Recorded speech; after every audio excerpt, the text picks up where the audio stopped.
Ustedes en el práctico de ayer han visto el periodo desde el inicio de la civilización, digamos, hasta lo que Vernon Rutan denomina como modelo tradicional, ¿no es cierto? Y después el modelo fronterizo como modelo de desarrollo que llega hasta el año 1945. El modelo fronterizo muy fuertemente motivado por lo que se conoce como la revolución industrial. ¿Está? Entonces, en el contexto de hoy, en la clase nosotros vamos a hablar desde el año 1930 a 1945, qué pasa con los modelos de desarrollo en el mundo. Para situarnos y entender cómo está el mundo en ese momento, es más fácil hablar primero, en la lectura habla de un marco mundial. Antes veníamos de lo que se conocía como la División Internacional de Trabajo, ¿está? Entonces, si nosotros agarramos el planeta Tierra y lo cortamos por el Ecuador, el hemisferio norte era el hemisferio industrial y el hemisferio sur era el proveedor de materia prima, ¿está? Así crecía el mundo. Como la población crecía un 4% y el incremento de productos alimentarios tenía que alcanzar ese crecimiento, ¿está? Y el modelo para hacerlo era el modelo fronterizo, ¿está? A partir de 1945, entre 1930 y 1945, con la finalización de la Segunda Guerra Mundial,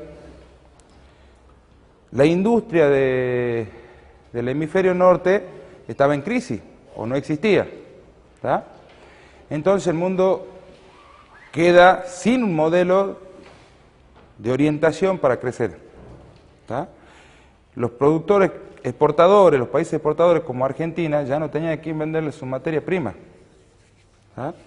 Entonces, el nuevo modelo con el marco mundial se lo conoce como industrialización por sustitución de importaciones, ¿tá?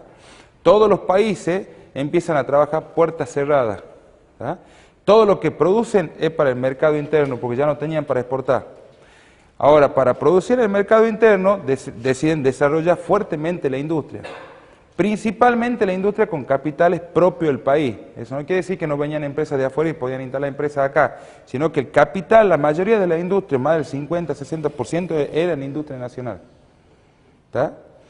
Ese modelo a puerta cerrada permitía generar puestos de trabajo, ¿no es cierto?, y asegurar la alimentación de esa gente, bajo una presión y un fuerte control del Estado, porque el Estado se preocupa en que los salarios sean bajos, ¿no es cierto?, y en realidad que la materia prima sea barata, para que los salarios puedan ser bajos, y promover el desarrollo industrial. Si nosotros hacemos referencia a eso, es la época en que en la Argentina aparecen muchísimas empresas, se consolidan muchísimas empresas con capital nacional, la Compañía Argentina de Teléfono, YPF, los yacimientos carboníferos fiscales en el sur, Alto Horno Zapla, la instalación de la industria mediana, digamos, en cuanto a la automotriz, ICA Argentina, el desarrollo de los autos argentinos, motocicletas, todas las cocinas, las heladeras, las marcas Cian, Oro, todo era industria nacional, no se importaban cosas de afuera, ¿está? Por eso el modelo se consolida como industrialización por sustitución de importaciones. Pero era el Estado el ente que controlaba y regulaba eso. Al cambiar ese modelo, nosotros teníamos tres tipos de productores característicos en la Pampa. La Pampa gringa, la Pampa criolla y la Pampa sur.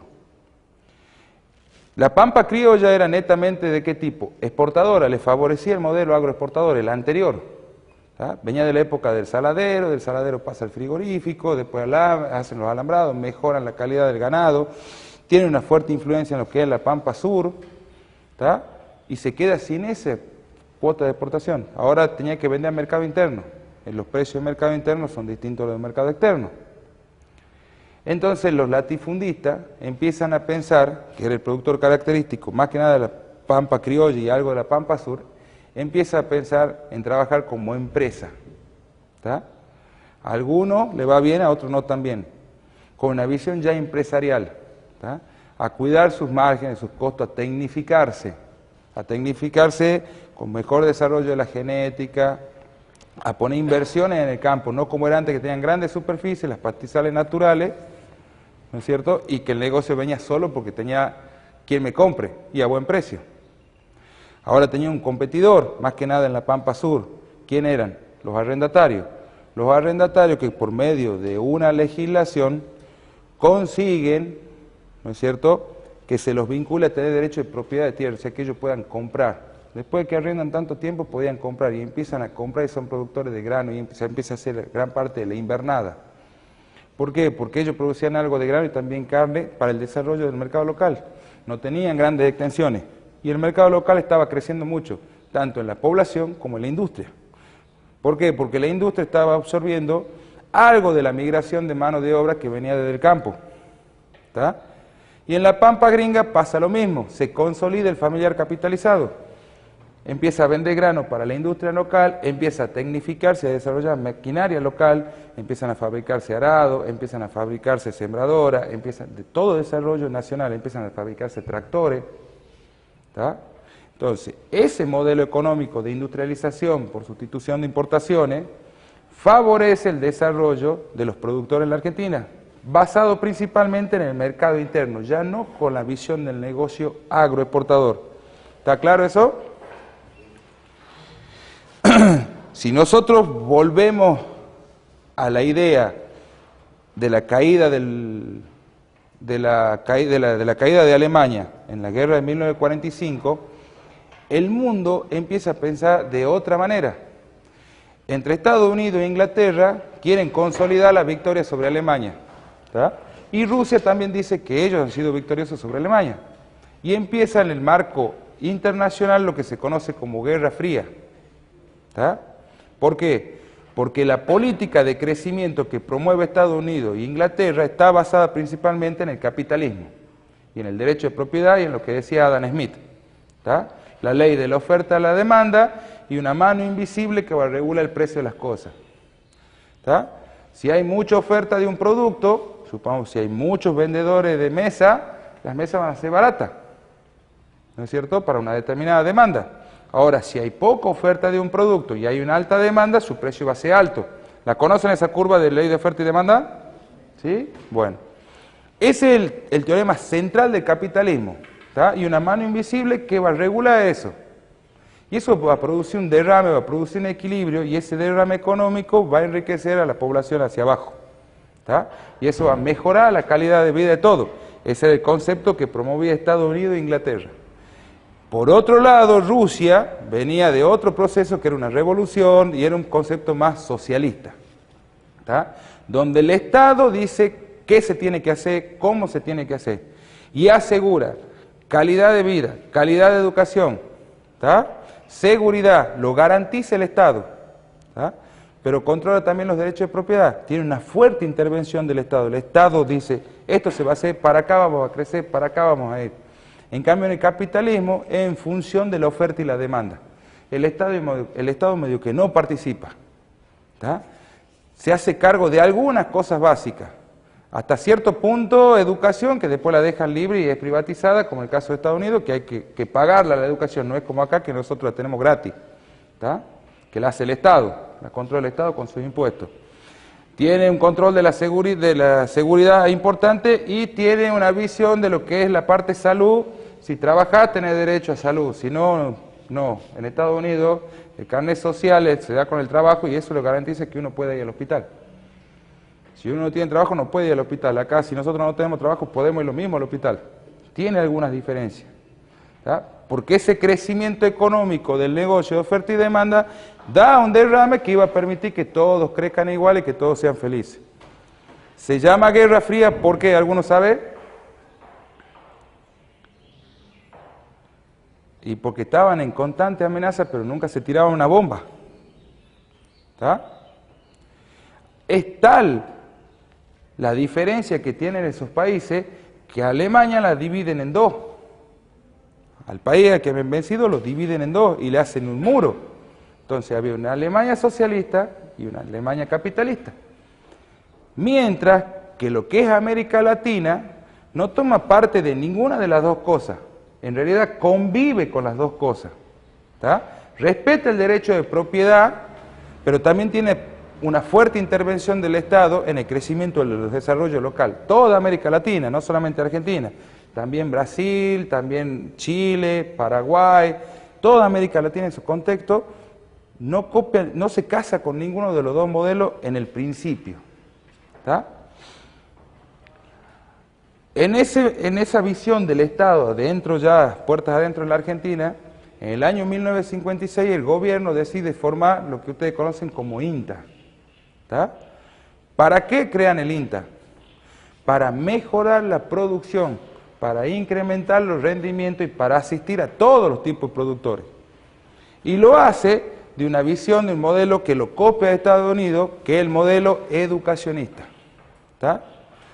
¿Cómo hacían? Intentan participar en los pequeños y medianos productores, o en realidad en todo, pero orientados más a los pequeños y medianos, que mejoren las formas de producción, buscando un ingeniero agrónomo, que era el que le iba a conversar, digamos, con los productores, ¿no es cierto? Iba a identificar cuál era el líder de los productores, porque si a ese lo convencía y ese aplicaba la nueva tecnología, los otros productores que iban a esas charlas iban a seguirlo a él, ¿me entienden? Para que adopte esa tecnología, para que mejore. Un asistente social para que entienda la familia del productor y un perito agrónomo, técnico agropecuario que tenía la función de trabajar con los hijos de los productores, ¿tá? Porque ellos son el futuro, son los futuros productores. Entonces la visión en ese momento del INTA entre 1956 y 1976 es una visión de educación, ¿tá? De decirle al productor qué tiene que hacer, cómo lo tiene que hacer, participarlo, identificar al líder, ¿tá? Y que eso se copie. Se instalan en el país, creo que son más de 200 agencias de extensiones rurales, ¿tá? Y muchísimos grupos. Entonces el INTA se abarca toda la Argentina. Y tiene una llegada participativa y activa con todos los productores, ¿tá? Muy dirigido y coordinado, ¿por quién? Por el Estado, ¿tá? El Estado no solamente crea el INTA para desarrollar tecnología para el campo, sino que además crea la Junta Nacional de Grano. ¿Para qué? Para regular cuál iba a ser la producción de grano. Crea la Dirección General de Azúcar para decir cuánta azúcar se tiene que producir en la Argentina para que no haya superproducciones, ¿no es cierto? Y ordenar el mercado del azúcar. Crea la Junta Nacional de Carne. O sea, el Estado estaba en todos lados, ¿tá? Digamos que la empresa que más gente tenía empleada era el Estado, ¿tá? Hay una fuerte intervención y control del Estado, que eso es más parecido, si uno quiere, a lo que es el socialismo, comunismo que proponía Rusia, pero sí respetaba el derecho de propiedad, sí respetaba que las empresas crezcan, que también es parecido a lo que es el capitalismo, ¿tá? Pero el promotor de ese desarrollo y quien contempla ese desarrollo es el Estado. Eso nosotros lo conocemos como en el marco nacional, como modelo proteccionista, ¿tá? El Estado controla y protege y se asegura de todos los habitantes. ¿Cómo hace? Para no decir no puede exportar, lo que hace es generarle más impuestos, ¿no es cierto?, a la persona que quería exportar, ¿no es cierto?, y generarle altísimos impuestos a las personas que querían importar productos de afuera. ¿Por qué? Porque si uno no puede importar esa tecnología de afuera, obligaba a que se produzca el desarrollo local de esa tecnología acá. Y eso es industria, eso es trabajo, ¿no es cierto? Por eso era el modelo, era proteccionista.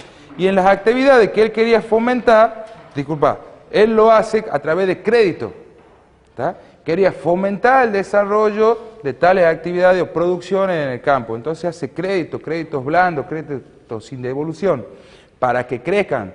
Esos créditos lo agarraron muchos los productores de la Pampa Gringa, para tecnificarse, para comprar más tractores, para comprar más rastras, para poder comprar hasta la finca de la par, incrementan su producción con las tecnologías nuevas que iban generando en forma conjunta con el INTA. Diga. ¿Y las exportaciones disminuían o eran aranceles? Le aumentaba el impuesto a la exportación o aranceles. O sea, desalentaba la exportación, ¿no es cierto? Desalentaba la importación. ¿tá? Ese era el modelo que tenía Argentina. ¿Tá? Es un modelo, podría decir uno, casi paternalista. ¿Tá? Todo lo movía el Estado. Por supuesto hay intereses y había sectores que no les gustaba eso, que querían exportar, que querían volver al negocio que tenían antes de la guerra. ¿Tá? Exportar mucho porque tenían todo su esquema basado en eso. Y ahora le estaban cambiando. Ya los arrendatarios le podían comprar la propiedad y nadie quería perder eso. Los latifundios, la parte que no ocupaban, venían productores y decían, tengo un crédito, yo le compro la propiedad. Ahí entonces el latifundista empieza a migrar hacia lo que es empresario. ¿Tá? Entonces empezamos a tener ya una mezcla, ya no solamente tenemos latifundistas que sí existían en ese momento, sino que empiezan a aparecer los empresarios. ¿Tá? Ya no estamos hablando de familiares capitalizados. ¿Se acuerdan cuando hablábamos de familiares capitalizados? Hablábamos de tres tipos. Minifundistas, de familiares, de productores familiares. Hablábamos de minifundistas, de latifundistas, que tenían mucha superficie de tierra. El minifundista, ¿quién era? El cañero era minifundista, que tenía poca superficie de tierra y un solo cultivo. Y después están los pequeños productores, los tradicionales. Lo que hacen hortalizas, la gallina, la vaquita, que estaban más en el trueque. ¿Está? Esos eran productores familiares.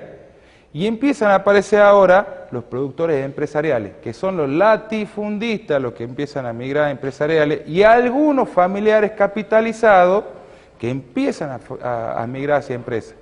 El familiar capitalizado es el característico de ¿dónde? De la pampa gringa. ¿Está?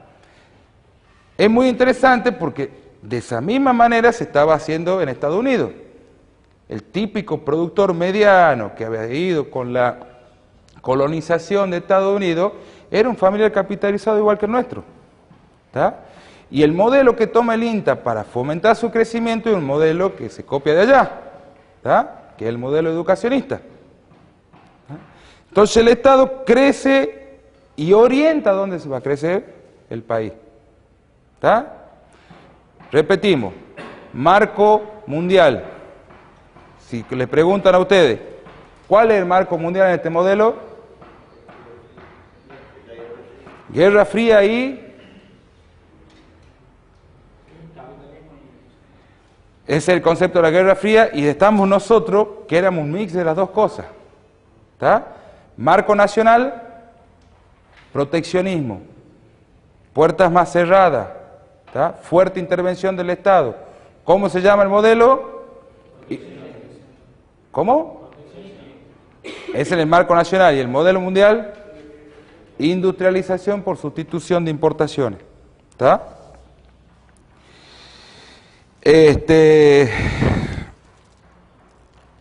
En esa forma de desarrollo, ya saliendo un poco del 45 y acercándonos más a los 60, Vernon Ruta manifiesta que ese crecimiento industrial tiene un nombre y un modelo. Se llama modelo de impacto urbano industrial, en el campo. ¿Está? Al generarse la industria, al captar mano de obra del campo, que va a la industria, ¿no es cierto? Y que el campo se tenga que tecnificar para producir más materia prima, porque está migrando la mano de obra para acá, se llama como un modelo de crecimiento, ya puerta adentro, de impacto urbano industrial. ¿Lo entienden el concepto? En ese momento,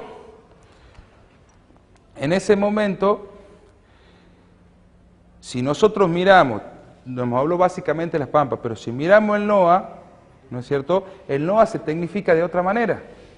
Ya venía creciendo de otra manera distinta, no era tan agroexportador.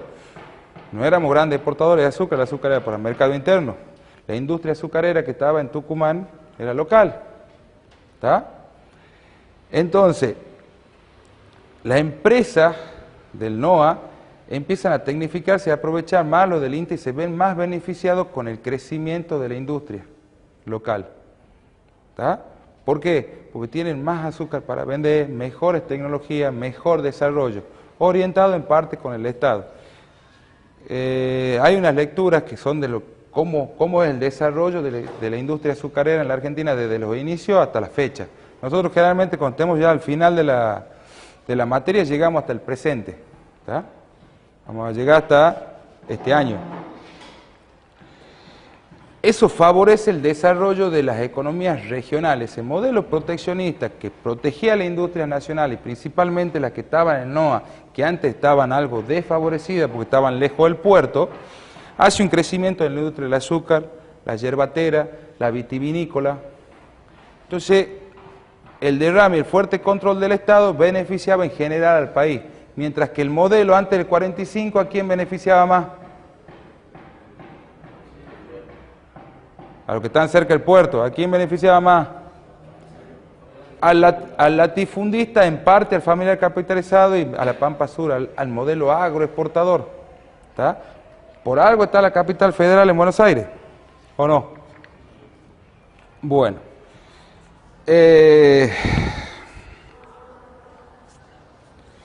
Si nosotros vemos esa forma de educación que tiene el INTA, vemos que hay una diferencia entre lo que es el planteo de la agricultura tradicional y la agricultura moderna, ¿no es cierto? Porque el INTA dice, señores, dejen de producir como producían sus ancestros. Ya estamos hablando antes de 1820, ¿no? Dejen de producir de esa manera. Vamos a lo que es la agricultura moderna, tecnifique su campo, acérquese a las producciones de distintos cultivos o más hacia el monocultivo después. ¿Está? Hay una industria que usted le está comprando. Genera un planteo de incrementar la producción solo con tecnología. ¿Y a usted le parece que es bueno eso? ¿Está? ¿Sí o no? Y en ese momento parecía que era muy bueno, porque dice, si usted genera más, abastecemos la industria, incrementamos la producción y podemos exportar el sobrante, ¿es mejor o no? Porque eso empieza a pasar. ¿Tá?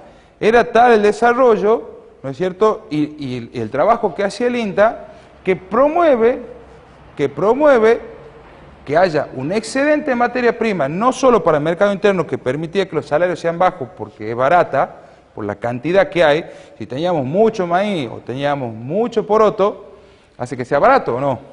Tenemos mucha oferta y la demanda va creciendo apenita, que la demanda seríamos nosotros, la industria, hace que sea barato, entonces los salarios son bajos y el excedente empieza a ser un negocio de exportación. ¿Está? Entonces ahí el Estado dice, bueno, ya no voy a poner tanto impuesto, bajemos, dejen exportar. ¿Está? Eso era agricultura moderna. Se aleja de la agricultura tradicional. ¿Estamos? ¿Quiénes captan mucho ese modelo? ¿Qué productor?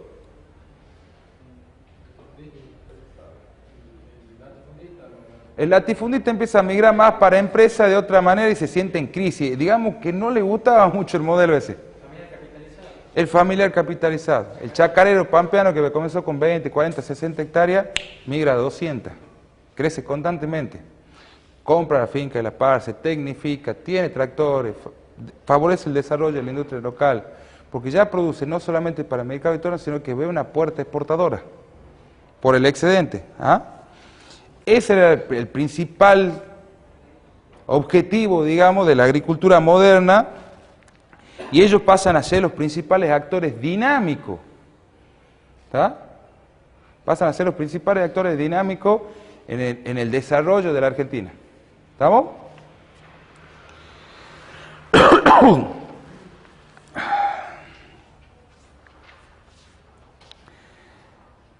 Paulo Freire es un brasilero que cuestiona ese modelo de educación. ¿Está? El modelo educacionista. Dice, las personas tienen que aprender de otra manera. ¿Por qué la cuestiona? Imagínense, venía un técnico, buscaba el líder, lo convencía, hacía la difusión. ¿Está? Ese líder aplicaba la técnica nueva. El resto de los vecinos lo entendía, participaba y copiaba esa técnica y mejoraba las cosas. ¿Pero qué estábamos perdiendo? El conocimiento acumulado de las generaciones anteriores. O sea, era yo el que tenía la verdad como ingeniero agrónomo y yo el que convenzo al productor que esto es lo mejor, que esta es la mejor idea, este tiene que ser el tipo de cultivo, vamos a hacer así y tenemos que ir para allá. ¿Está? Donde Paulo Freire cuestiona esto y dice, señores, la forma de producir un cambio y de adoptar una tecnología tiene que ser en forma conjunta y no bajo esta forma como nosotros conocemos de educación. Yo hablo y ustedes me tienen que creer por obligación, ¿no es cierto? Él dice, no, señores, nos tenemos que sentar, dialogar, ¿tá? Yo tengo que escuchar la opinión de él, tengo que entender cuáles son sus problemas, yo dar mi aporte técnico de qué forma se pueden solucionar, hacer la prueba, ¿no es cierto? Y en forma conjunta generar la solución. ¿Está? Esa es la visión que él propone como contrapartida de esto. ¿Cuál le parece mejor? Son interesantes, no lo dejemos ahí, son interesantes. Es mejor la que propone él para mi punto de vista. Pero en ese contexto el modelo educacionista tuvo su fruto. ¿Está? Ahora hay un sector que sufre mucho este problema que estábamos hablando, que eran los latifundistas. ¿Tá? No es que lo sufre demasiado, pero empiezan a migrar como empresa y ese modelo proteccionista y fuerte control del Estado no les favorece. ¿Tá? En el contexto mundial llegamos al año 1976. ¿Qué pasa en la Argentina en el año 1976? Un golpe militar. Hemos tenido varios en el medio, pero un golpe militar importante que pide una primera apertura económica. ¿Tá?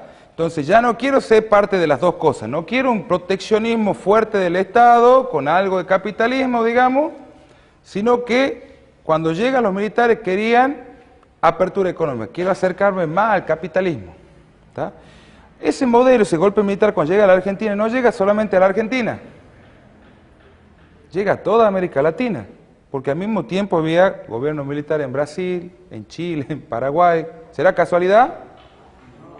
Todos querían apertura económica, todos querían acercarse al modelo capitalista. Apertura económica, ¿qué quiere decir? La primera gran expansión empresarial, lo tienen después en la lectura. Apertura económica es, saquemos las barreras, favorezcamos la importación, que entre tecnología de afuera, favorezcamos la exportación. ¿Tá? Ahora, si antes el Estado protegía la industria nacional, ¿cuál es el problema ahora? Empieza a entrar tecnología que era más barata de afuera porque la producían de mejor manera o porque estaban más tecnificados y va en contra de la industria nacional. ¿Tá? Entonces cambian las reglas de juego. En esa parte que dura de 1972 a 1983, estamos hablando de 7 años. En 7 años se da una expansión empresarial. ¿De qué punto de vista? Vuelve a tener mucha presencia la empresa que deja de ser latifundio, que ya empieza a migrar, el agronegocio como visión de exportación, ¿tá? El traer tecnología de afuera para incrementar el rendimiento de producción y empieza a sufrir una crisis la industria nacional. ¿Tá? Con lo cual, si nosotros traemos más tecnología, se incrementan las producciones en las fincas, en los distintos tipos de productores de la Argentina, eso produce mayor migración de gente del campo hacia la ciudad. Pero va a la ciudad y está la industria ahora, no, o está resentida. ¿Tá? No está como en el modelo antes que el otro lo controlaba y decía vamos para acá, subimos para acá, vamos para allá.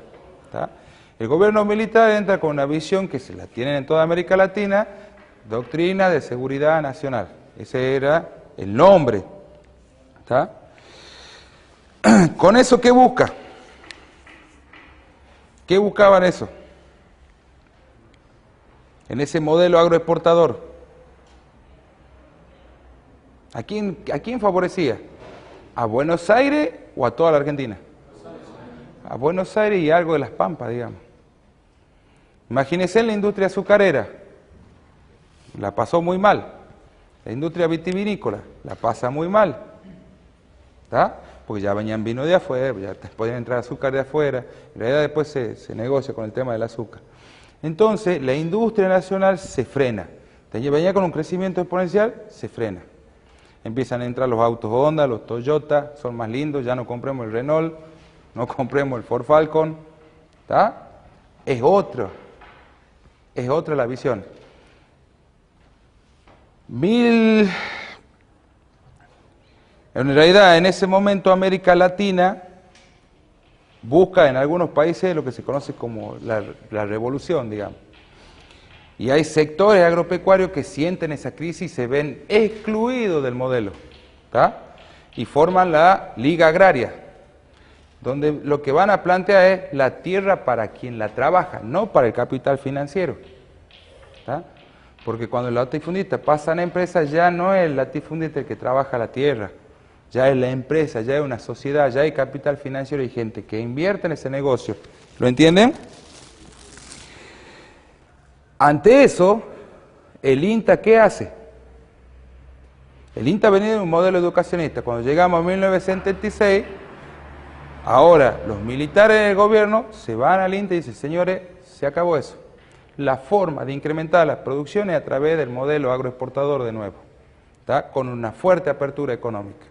Entonces ese modelo educacionista no va más. Ahora hablamos de productores viables y de los inviables. En realidad, más que nada hablaban de los viables. ¿Cuál era el productor inviable? El que podía comprar la tecnología, el que podía traer el tractor John Deere, la sembradora nueva, el que podía comprar las nuevas variedades desarrolladas afuera, ya las semillas, ¿tá? El que podía comprar los herbicidas de afuera, el que podía comprar los insecticidas de afuera para incrementar la producción y favorecer el monocultivo. Por supuesto, hay muchos técnicos del INTA que la han pasado muy mal en ese momento porque estaban en contra total de eso. Pero el gobierno era el que decidía. El INTA es una entidad nacional, dependía del Estado, y dice, el modelo ahora en que se van a hacer las cosas es un modelo transferencista. ¿Qué quiere decir transferencista? Ustedes van a entender cómo se hacen las cosas en Estados Unidos, van a venir acá, lo van a masificar en los productores y aquel que pueda adquirir la tecnología es el productor que apuntamos. Aquel que no pueda adquirir la tecnología queda desplazado. ¿Tá? Ese es el modelo transferencista. ¿Por qué transferencia? Transferencia es un paquete tecnológico. En Estados Unidos, si ustedes se acuerdan de la lectura de Camila Montesino que han visto en el Práctico 2, una cosa va llevando a la otra. ¿Se acuerdan? Si yo tengo monocultivo, ¿cuál es el problema? Tengo que mecanizar. Para mecanizar tengo que tener homogeneidad en el cultivo, entonces desarrollo variedades. Ahora después tengo los problemas de plagas y enfermedades, entonces desarrollo los biocidas, ¿no es cierto? Y una cosa va llevando a la otra y me va atando, y eso es un paquete tecnológico. ¿Ah? No solamente nos vendían la máquina, la John Deere, la trilladora, la New Holland, sino que además nos vendían la semilla, el herbicida, el insecticida, el manejo, la sembradora, todo. Por eso es modelo transferencista. Y eso es lo que ustedes, si alguna vez han ido, son las agrodinámicas, las exposiciones agrodinámicas. No es que alguien viene y a usted le está educando cómo tienen que hacer las cosas. No, viene y le muestra, esto se hace así. Se siembra en tal día, se cosecha en tal día, se siembra con tal máquina, salen todas las plantas iguales, tiene que cosecharla con tal máquina. ¿Tá? ¿Era muy diferente a lo anterior? Sí, era muy diferente a lo anterior. Esos son los paquetes tecnológicos. ¿Tá? Eso lo copiamos de la famosa Revolución Verde, que viene a finales del 45. El incremento de producción después de la Segunda Guerra Mundial, Estados Unidos saca de la parte de la guerra, digamos, los conceptos del uso de los agroquímicos. El DDT lo usó primero para matar gente, después lo hemos usado para matar los insectos. ¿Tá? La tecnología venía por ahí, digamos, la guerra era la gran generadora de tecnología. Solo que Estados Unidos va por ese camino, en la industrialización por sustitución de importaciones, con fuerte incremento de la producción en sus campos, y nosotros veníamos por otro. ¿Tá? Hasta el 1976 que decidimos copiar ese modelo.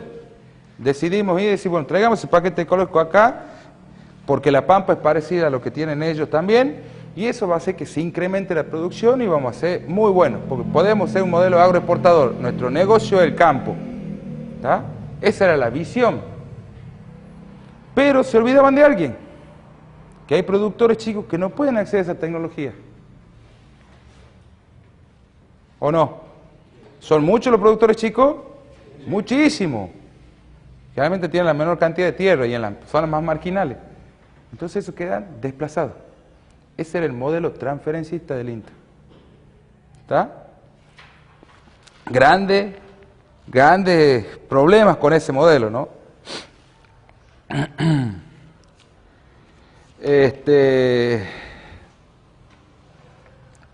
Si nosotros hablamos de que el INTA había pasado de su modelo de educacional al transferencista y en el medio aparece Paulo Freire, que es brasilero, proponiendo una forma distinta, imagínense el despiole que había entre los ingenieros agrónomos adentro del INTA y puertas afuera, que venían formados 20 años trabajando de una manera, ¿no es cierto? Y ahora le cambian otra. Por supuesto, muchos se van, dejan de trabajar, entran otros que se adaptan más a ese modelo, y muchos se empiezan a cuestionar el modelo anterior, que decían, no era malo el modelo educacionista, pero tenía falla. ¿Tá? Es mejor hacer lo que dice el brasilero, es mejor aprender haciendo, ¿tá? Generando la tecnología como desarrollo local, no trayendo el paquete tecnológico de afuera, sino generar mi tecnología en mi lugar, con mis condiciones de clima, con mis condiciones de suelo, con mi condición socioeconómica. Para los pequeños y medianos productores tengo que entender cuáles son sus limitaciones, para saber decirle al gobierno las líneas de crédito tienen que ir por acá, se tienen que fomentar por este lado, ¿me entendés? En función de las necesidades de ese productor. No venir con un paquete y decirle, señores, usted tiene que producir de esta manera, tiene que hacer esto, si no lo hace esto, acabo no va a incrementar la producción, se va a fundir, eso lo va a comprar otra persona en su campo y ya está, que también ha pasado. ¿Está? El gobierno militar dura hasta el año 1983, Guerra de Malvinas, y entra el presidente Raúl Alfonsín. Volvemos a la democracia. Padre de Ricardo, el que se presentó hace poquito. Alfonsín, cuando llega al gobierno, propone volver a la industrialización por sustitución de importaciones. ¿Está? Propone volver al modelo anterior.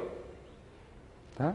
Salir de esa apertura económica que había hecho la Argentina, favorecida por los militares, que los militares han sido favorecidos por algunos grupos económicos que les interesaba ese modelo agroexportador. Entonces, cuando quiere volver, se encuentra con una limitación. El país tenía más deuda. ¿Está? Necesitaba pedir plata, pero la Argentina estaba endeudada. Pero ¿cómo? Si hemos exportado un montón. Sí, es verdad, hemos exportado un montón. Entonces, ¿quién ha ganado la plata de la exportación? Al sector que le gustaba exportar. Y el resto, y los productores que no estaban atiendo esos paquetes tecnológicos, y la industria nacional que estaba resentida, no le estaba yendo bien. ¿Está? Encima hemos hecho una guerra. En el medio, los militares no tenían mejor idea que hacer la guerra de Malvinas para ponerle el ocaso, digamos, a los gobiernos militares. Más deuda, más problemas. ¿Está? Va hacia el INTA y le pide que dejen ese modelo transferencista y vuelvan a otra forma. ¿Está? Y ahí en el INTA se generan problemas, porque ya había gente que quería el modelo transferencista y gente que quería volver a lo anterior. ¿Qué opinan ustedes? ¿Qué pasaba ahí? El INTA trabaja de una manera que dice, no, señores, hay que atender a toda la audiencia. Esa es la conclusión que saca. Está bien que a vos te guste el transferencismo y el paquete tecnológico, eso es bueno, pero eso es para un tipo de productores. ¿Está? También nos tenemos que ocupar de los medianos y también nos tenemos que ocupar de los chicos. ¿Está? Que eso en el INTA se conoce, o Alemania lo conoce como diferenciación de audiencia. Entonces empiezan a intentar entender los productores. Ustedes se acuerdan las primeras clases, los primeros trabajos prácticos, cuando hablamos de tipo de productores, lo difícil que es tipificarlo. Porque uno dice, bueno, lo diferenciamos con qué hace, cómo lo hace, cuánto hace, para qué, para quién, por qué. Y cuando nos hacemos esas 6 preguntas, los mismos son difíciles. Los mismos es difícil porque las necesidades de cada uno son distintas. Por más que sean 2 hermanos que han heredado la misma finca y la han partido por la mitad, supongamos que sean 2 hermanos que tienen 100 hectáreas de limón y la han dividido por la mitad. Cuando ha muerto el padre, la herencia. Capaz que en el mismo lugar físico, con las mismas condiciones ambientales y todo lo demás, un hermano se dedica a exportación y otro hermano se dedica a mercado interno con industria. Entonces son productores distintos, las políticas que tengo que hacer para cada uno son distintas, las políticas tecnológicas son distintas. ¿Está? Entonces el INTA se da cuenta de eso y aprende de la visión de Paulo Freire y dice, señores, tenemos que diferenciar la audiencia, tenemos que entender los productores, tenemos que volver a trabajar con los pequeños y medianos. Ahora pongamos una situación de ejemplo. Yo he trabajado como ingeniero agrónomo con un grupo de productores de ustedes desde el año 56 al 76. Desde el año 76 no he vuelto más y vuelvo en el 84 y golpeo la puerta y digo, señores, mire, volvamos a hacer esto, tenemos que hacer esto, ¿qué hacen ustedes? Y no, me dejó abandonado. Me dejó abandonado 7 años. Y hay mucho de eso que cuando uno iba no estaba ya el productor ese. Y era mucho más complejo, o sea que el modelo educacionista tampoco alcanzaba. ¿Difícil o no? Todos los problemas que hace uno, ¿no?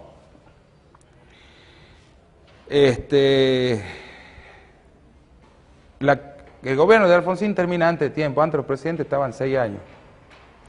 Y entrega su gobierno antes de tiempo. Entramos en una crisis feroz, porque Alfonsín quería volver a un modelo de una fuerte intervención del Estado y la Guerra Fría que todavía existía la venía ganando ¿quién? Estados Unidos. Y llega a su pico máximo el año 89, con la caída del muro de Berlín, ¿no es cierto? O casualidad caemos nosotros también en ese año. Hiperinflación, crisis, total, saqueo, lo mismo que hemos vivido en el 2001. ¿Está? Era terrible.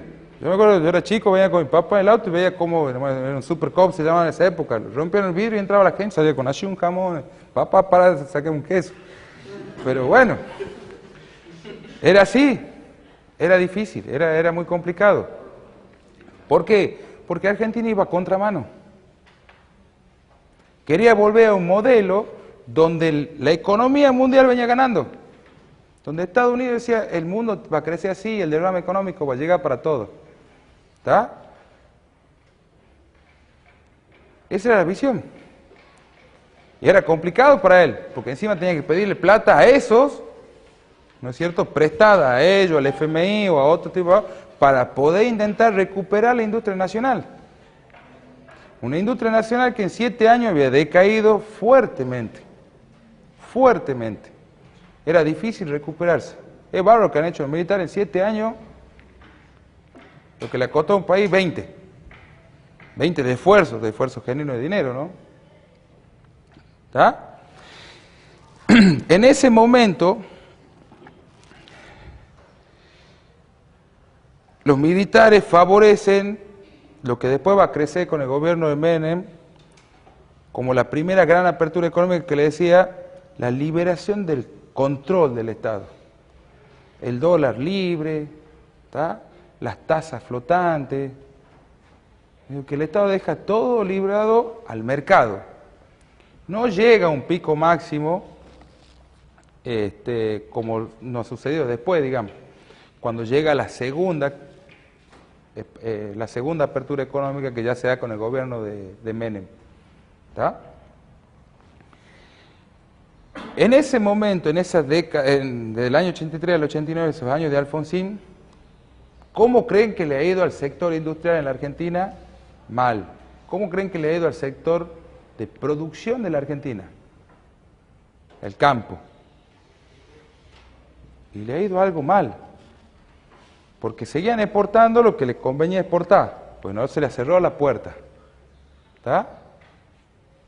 Entonces, con una fuerte debilidad en la moneda, endeudado, Alfonsín genera un plan, que es el plan austral, medianos del 85, 86. Cambia la moneda, saquemos la deuda, levantemos la credibilidad, ¿no es cierto?, de que podemos ser mejores. Se lo hace, pero para eso se necesita apoyo de todos los sectores, y no lo tiene. Entonces el plan austral anda bien 1 o 2 años, y después genera una hiperinflación. ¿Saben lo que es una hiperinflación?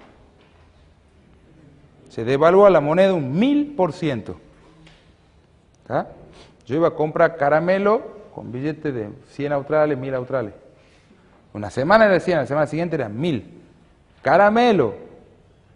Ya venían billetes de 10.000, de 100.000 australes. ¿Ah?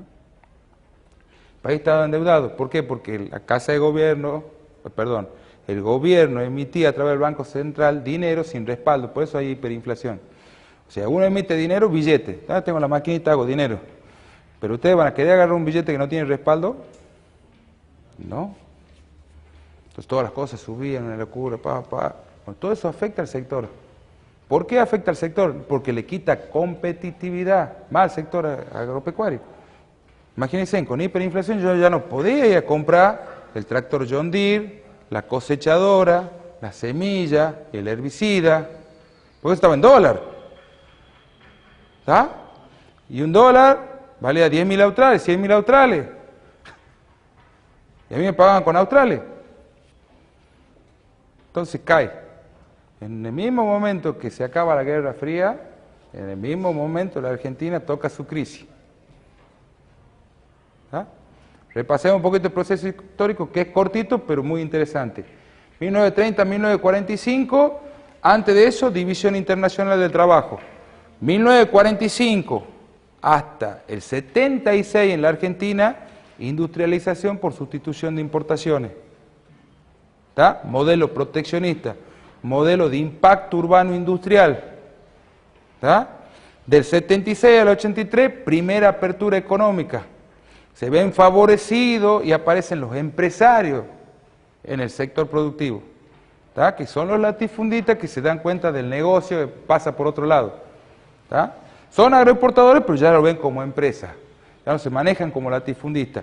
¿Se favorecen algo la Pampa Gringa? Sí, porque ya venía de un modelo favorecido, ¿no es cierto? Y el modelo transferencista del INTA le permite adquirir algo de tecnología. Por más que les sobraba, no compraba una sembradora para 200 hectáreas, la sembradora tenía capacidad para hacer 10.000 hectáreas. Pero bueno, todavía le favorecía, estaba viviendo el derrame de la primera etapa, del 45 al 76. ¿Tá? De ahí se intenta volver, hace un intento Alfonsín de volver eso y fracasa. ¿Tá? Aparte, en el medio de ese intento, tiene 2 intentos de golpe de Estado, ¿no? O sea, 2 veces han intentado volver a los militares en esos 6 años. ¿La conoce esa historia o no? Esa famosa frase, felices Pascua, la casa está en orden, decía Alfonsín. Los caras pintadas querían volver le estaban haciendo un golpe de Estado nuevo, o sea que íbamos a volver a tener un gobierno militar. Y él va, negocia unas cosas del indulto, el tema de desaparecido, y sale al balcón, era para Pascua, sale al balcón y dice, felices Pascua, la casa está en orden. Todos estábamos mirando así el televisor. Yo creo que ni el Mundial del 86 captó tanta gente al televisor como conoció esa frase. En ese corto periodo, yo digo corto, no son 50 años, nace el INTA con una visión, 20 años después toma otra totalmente distinta, 7 años después hace un mix. ¿Está? Miren la evolución del INTA. ¿Por qué le digo que hace un mix? Porque ya habla de diferenciación de audiencia, ya piensa en todos los productores, en el exportador, en el grande, en el mediano, en el chico. Y con una visión ya no solamente educacionista. ¿Está? Eso es lo que van a tener para la clase teórico-práctica del próximo jueves. Yo acá le he hablado de todo lo que es lo social y todo lo que es lo técnico. Queda un subsistema. ¿Cuál es? Tenemos 3 subsistemas: técnico, social y ecológico. Si nosotros hablamos de adquirir paquetes tecnológicos y traer tecnología de afuera y de usar monocultivos con semillas que son de afuera y de usar pesticidas y de usar insecticidas, ¿eso tiene un impacto ecológico? Hoy lo conocemos, en ese momento no se conocía tan bien. Antes del 45, mal que mal, los 3 tipos de productores, Pampa Gringa, Sur y Criolla, el impacto ecológico era casi nulo. ¿Está? Porque las semillas eran locales, se las guardaban de un año al otro, crecían en distintas alturas, no había híbrido. ¿Está? No se necesitaba aplicar grandes, aparte hacían policultivos, rotaban, generalmente el chacarero pampeano hacía, este año 50 hectáreas acá con ganadería, 50 con grano. Al año siguiente daba vuelta. ¿Está? Muy interesante. Entonces el impacto ecológico era bajo. Desde el 45 al 76 se crece de esa manera. ¿Está? Pero del 76 al 83 y hasta el 89, el día de la fecha, nosotros adquirimos lo que se conoce paquete tecnológico de la Revolución Verde. ¿Está? Revolución Verde porque se incrementan los rendimientos para solucionar la hambruna del mundo. Porque esa era la idea. Digamos. ¿Para qué queremos mayor producción de alimentos? Para la población del mundo y asegurar que todos comamos bien. Sobra alimento y lo mismo se muere gente en África, ¿no? Esa forma de tecnología que no se desarrolla acá, sino que se copia de allá, va teniendo un impacto, que es complicado, que Estados Unidos se da cuenta antes. Estados Unidos, presidente Kennedy, finalizada la Segunda Guerra Mundial, empiezan a aplicar esos paquetes tecnológicos. Y viene una mujer y le dice, escribe un libro que se llama La Primavera Silenciosa.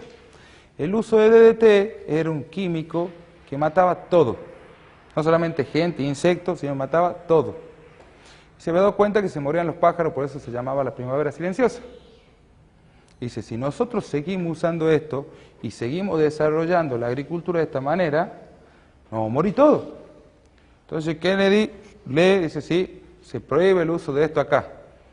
Pero las empresas que estaban allá dicen, ¿y ahora qué hago con todo el DDT que tengo?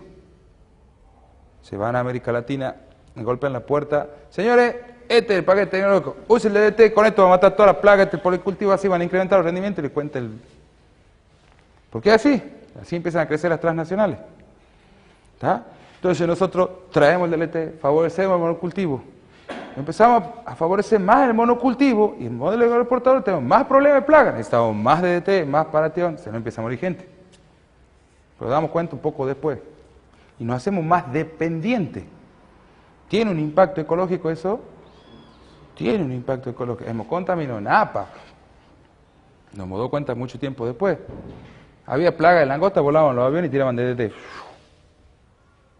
Langosta entre el 45 y el 76, pero plaga de langosta, se llevaban los cultivos enteros. ¿Está? Y pasaban los aviones y tiraban DDT lo que podíamos. Hasta que después vamos entendiendo que no hacía mal. Y vamos comprendiendo eso. Pero un poquito tarde. Y hoy ya la dependencia de ese paquete tecnológico la tenemos. ¿Es buena? Sí, es lindo tener buenos cultivos. ¿Está? Con buenos rendimientos. Porque de eso vamos a ver mucho. Los paquetes tecnológicos son muy fáciles. Nos dicen cuál es la semilla, en qué momento la tengo que sembrar, con qué cantidad de luz y casi a qué hora, más o menos.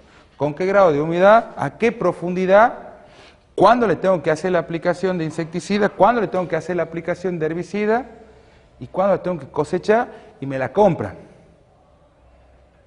¿Está? ¿Qué hago yo? ¿Pongo la tierra nomás? ¿No es cierto? Y nosotros como ingenieros agrónomos hacemos eso, vamos con una receta y somos mejores cuando mejor la aplicamos, ¿no? Y tenemos este bendito trabajo que está el ambiente, que si le hemos fallado en algo, le hemos sembrado mal, no, mira, ha hecho mucho frío, la luz, no ha dejado que crezca, que el fotoperiodo, la plaga que se ha escapado, no la hemos visto, la helada, la sequía, siempre algo nos salva si el rendimiento ha sido bajo.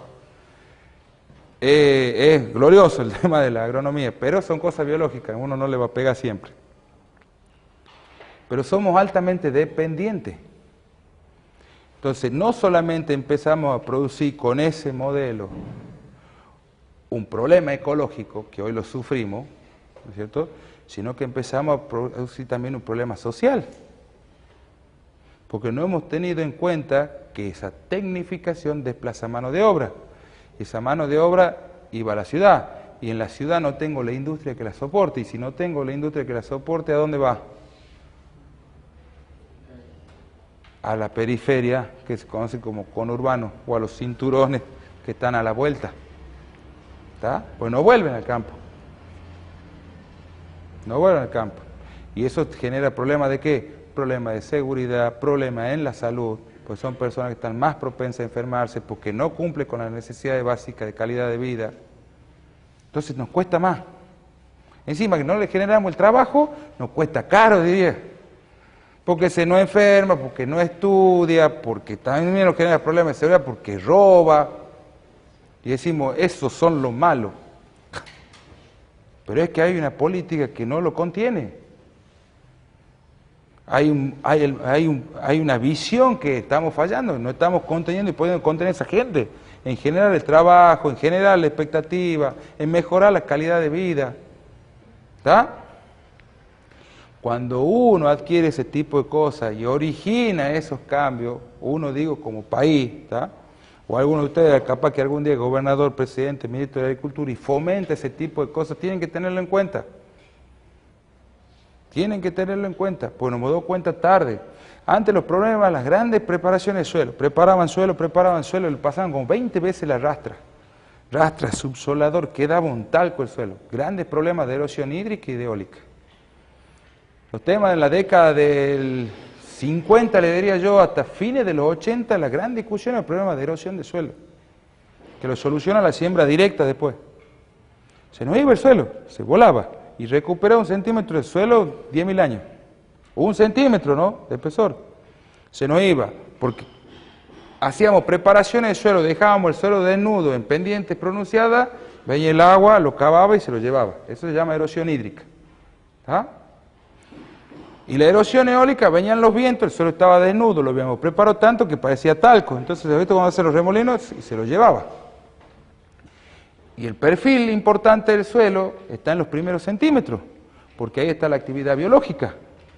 ¿Está? Ahí están los microorganismos que favorecen la absorción de nutrientes. Ahí están los microorganismos que mineralizan los nutrientes y los dejan disponibles para la planta. ¿Está? Pero ese era el paquete. La semilla tenía que tener un suelo parejito. ¿Está? No podía haber ni una ondulación. Y tiene que estar bien mullido, bien blandito, para que la sembradora entre y deje justo la semilla a los 4 centímetros, 5 centímetros de profundidad, y los tapador, como está blandito, lo puede tapar y no lo aprisiona además. Y roguemos que no llueva porque se nos planchaba. Si llovía un poquito, se hacía una costra y se planchaba, quedaba duro el suelo. Entonces, cuando germinaba la semilla, ¿qué pasaba? Se encontraba con una corteza dura y no podía salir. Oh, tenemos que resembrar. ¿Y eso tiene un impacto ecológico? Estamos perdiendo suelo. Las charlas de Estados Unidos, las capacitaciones, la formación de técnicos era sobre suelo. ¿Cómo controlar la erosión? Pensemos y sale la siembra directa. Pero ¿cuál es el problema? La siembra directa era cara, es decir, tractores más grandes, ¿no es cierto?, muy pesados, otro tipo de sembradora, otro paquete tecnológico distinto. Y uno decía, pues ya me han hecho comprar ahora tengo que comprar el otro, tengo que cambiar todo. Sí. Y son productores viables. Algunos pueden, otros no. Y esa era la visión. Y eso logra solucionar mucho el problema de erosión desde el punto de vista hídrico y eólico. Gracias a Dios, digamos. Entonces, no es tan mala la tecnología siempre. ¿Tá? Depende cómo la usamos y a dónde la generamos y para qué. ¿Tá? Copiar paquetes tecnológicos, por ahí no nos resultó de lo mejor. Por ahí digo, porque hay cosas que sí nos han servido mucho y se hacen bien. Pero lo mejor es generar la tecnología en el lugar con la problemática de las personas que están produciendo en ese lugar, con el pensamiento conjunto, con el aporte del Estado, financiación o no. ¿Está? Que antes de ir a traer todo de allá. ¿Alguna duda? Cuando yo les digo que uno se hace dependiente de los paquetes tecnológicos, ¿qué entienden ustedes por dependiente? Dependo de la semilla que me la venden ellos. Dependo de la máquina que la venden ellos. Dependo de los repuestos que me venden ellos. Dependo del herbicida que me venden ellos. Dependo del insecticida que me venden ellos. Entonces, si yo lo miro ese sistema en un paquete tecnológico, ¿es abierto o es cerrado? ¿Cuándo un sistema es abierto y cuándo un sistema es cerrado? O subsistema, hablemos de subsistema, va a ser más fácil.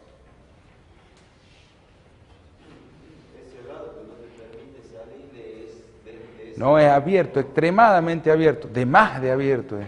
El subsistema es de más abierto, es altamente dependiente. Entran muchas cosas, salen muchas cosas. El sistema es cerrado, el único sistema que es cerrado es en el clímax del ecosistema, totalmente cerrado, digamos. ¿Está? Si nosotros lo comparamos con la agricultura tradicional, que uno producía sus propias semillas, que uno cosechaba, se autoalimentaba, tenía policultivo, no necesitaba de grandes maquinarias, ¿cuál es más abierto? ¿La agricultura tradicional o la dependencia de paquete tecnológico? La dependencia de paquete tecnológico. Porque si el mercado se cae y no quiere comprar más soja, supongamos, saca y tira todo. Y cambia de tecnología. En cambio, en la agricultura tradicional no, produce algo de grano para maíz, algo de choclo, tiene su chancho, tiene garantizada su alimentación. Piensan de otra forma, ¿está? Eso ustedes lo han visto en la primera clase entre pequeños productores, los minifundistas. ¿Alguna duda sobre el tema? ¿Tienen bien claros los periodos, los años? Bueno, están liberados.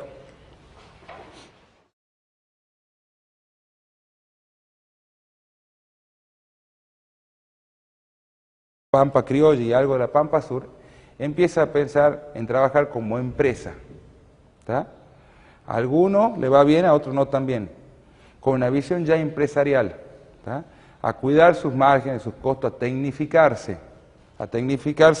con mejor desarrollo de la genética, a poner inversiones en el campo, no como era antes que tenían grandes superficies, las pastizales naturales, ¿no es cierto? Y que el negocio venía solo porque tenía quien me compre y a buen precio. Ahora tenía un competidor, más que nada en la Pampa Sur. ¿Quién eran? Los arrendatarios. Los arrendatarios que por medio de una legislación consiguen, ¿no es cierto?, que se los vincule a tener derecho de propiedad de tierra, o sea que ellos puedan comprar. Después de que arrendan tanto tiempo, podían comprar y empiezan a comprar y son productores de grano y se empieza a hacer gran parte de la invernada. ¿Por qué? Porque ellos producían algo de grano y también carne para el desarrollo del mercado local. No tenían grandes extensiones y el mercado local estaba creciendo mucho, tanto en la población como en la industria. ¿Por qué? Porque la industria estaba absorbiendo algo de la migración de mano de obra que venía desde el campo. ¿Está? Y en la Pampa Gringa pasa lo mismo, se consolida el familiar capitalizado. Empieza a vender grano para la industria local, empieza a tecnificarse, a desarrollar maquinaria local, empiezan a fabricarse arados, empiezan a fabricarse sembradoras, de todo desarrollo nacional, empiezan a fabricarse tractores. ¿Está? Entonces, ese modelo económico de industrialización por sustitución de importaciones favorece el desarrollo industrial. Si nosotros hacemos referencia a eso, es la época en que en la Argentina aparecen muchísimas empresas, se consolidan muchísimas empresas con capital nacional, la Compañía Argentina de Teléfono, YPF, los yacimientos carboníferos fiscales en el sur, Alto Horno Zapla, la instalación de la industria mediana, digamos, en cuanto a la automotriz, ICA Argentina, el desarrollo de los autos argentinos, motocicletas, todas las cocinas, las heladeras, las marcas Cian, Oro, todo era industria nacional, no se importaban cosas de afuera. ¿Está? Por eso el modelo se consolida como industrialización por sustitución de importaciones. Pero era el Estado el ente que controlaba y regulaba eso. Al cambiar ese modelo, nosotros teníamos tres tipos de productores característicos en la Pampa. La Pampa Gringa, la Pampa Criolla y la Pampa Sur. La Pampa Criolla era netamente ¿de qué tipo? Exportadora, le favorecía el modelo agroexportador, el anterior. ¿Tá? Venía de la época del saladero pasa al frigorífico, después hacen los alambrados, mejoran la calidad del ganado, tiene una fuerte influencia en lo que es la Pampa Sur, ¿tá? Y se queda sin esa cuota de exportación. Ahora tenía que vender al mercado interno. Los precios del mercado interno son distintos a los del mercado externo. Entonces los latifundistas empiezan a pensar, que era el productor característico, más que nada de la...